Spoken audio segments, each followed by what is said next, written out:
Tourists, don't be dumb. Please don't give us a bad name. Japan is a country with 125 million citizens, and if you are Western, you're gonna look different to the native population.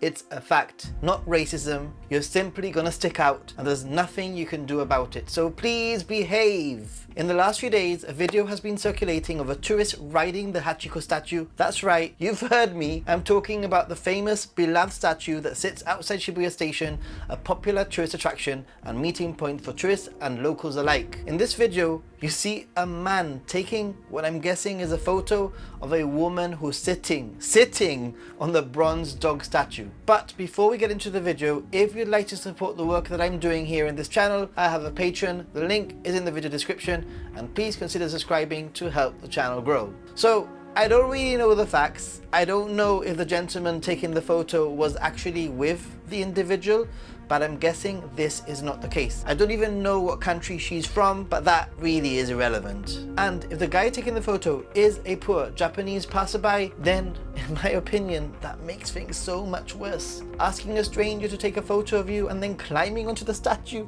making the person potentially feel uncomfortable and complicit in the act, take things to a whole new level. I can just imagine the poor guy taking the photo and seeing what's happening before his eyes. I continue to stand by the fact that tourists have a responsibility to adapt to the country that they're visiting and not the other way around. Yes, tourists do make mistakes, it's going to happen, and I'm not saying that you need to be a fully Japanese, like immersive approach on your trip to Japan. I'm just saying to follow the simple things to help you not stick out, such as try to be quiet in public spaces and public transport, don't skip the queue for goodness sake, don't leave trash behind, follow the no photo signs or at least ask for permission, never focusing on an individual, and even when the rule doesn't really make sense to you, just follow it. And don't forget to remove footwear in the relevant spaces. Simply read the room, do as the locals do. It's quite common sense, in my opinion anyway. And if you do look Western or different,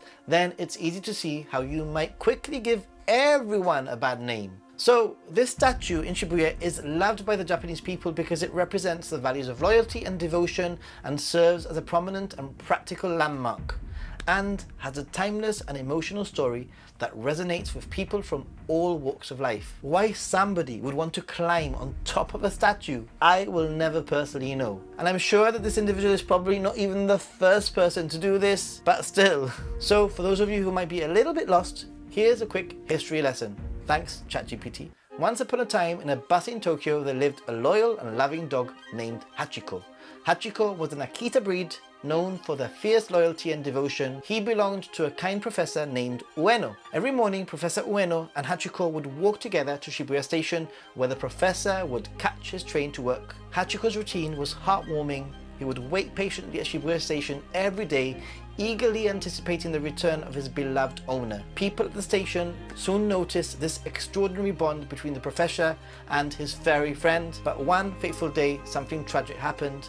The Professor Ueno suddenly passed away, leaving Hachiko heartbroken. However, Hachiko's loyalty and love for his owner remained unwavering, because every day for nearly 10 long years, Hachiko continued to show up at Shibuya Station, waiting faithfully for the Professor Ueno's return. He never gave up hope, even though everyone around him knew that he would never return. Hachiko's story touched the hearts of everyone who heard it.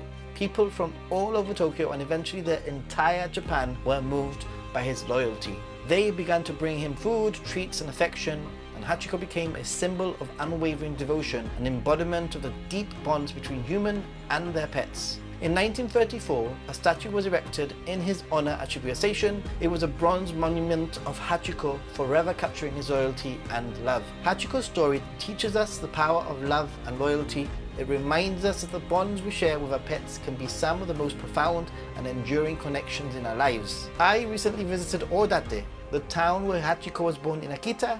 You might recognize this statue from Shibuya in Tokyo. But this guy here, he was actually born here in Odate. And behind me, we actually have the Akita Visitor Center, where you'll be able to not only learn about the Akita dog, but actually meet some Akita dog. And There's an awesome Akita store too, and I couldn't resist. I actually had to purchase a few things. 名前は桃子。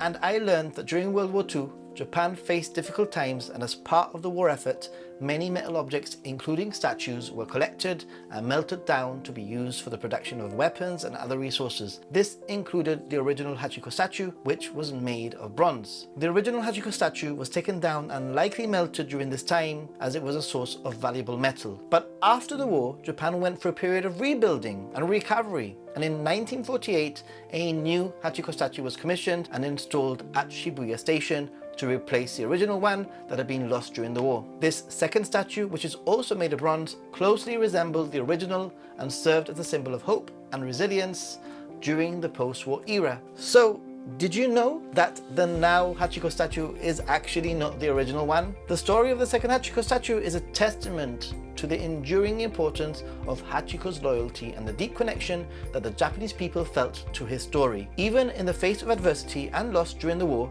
the memory of Hachiko and the values he represented were not forgotten, and a new statue was erected to continue honoring his legacy. This second statue, just like the first one, has become an iconic symbol of Shibuya and a beloved symbol of loyalty and devotion. Unfortunately, there have been a number of incidents in the last few months that might give tourists or Westerners potentially a bad name. Some coming from YouTubers or streamers trying to purposely make offensive content or make content that pretty much disrespects every single respectful rule. Damn right, pretty much breaking the law by not paying for rides on trains, running away when asked to pay, begging, and so much more. For goodness sake, there was even an incident where a teen tourist carved their name into a 1,200-year-old Japanese temple. Japan is a great country.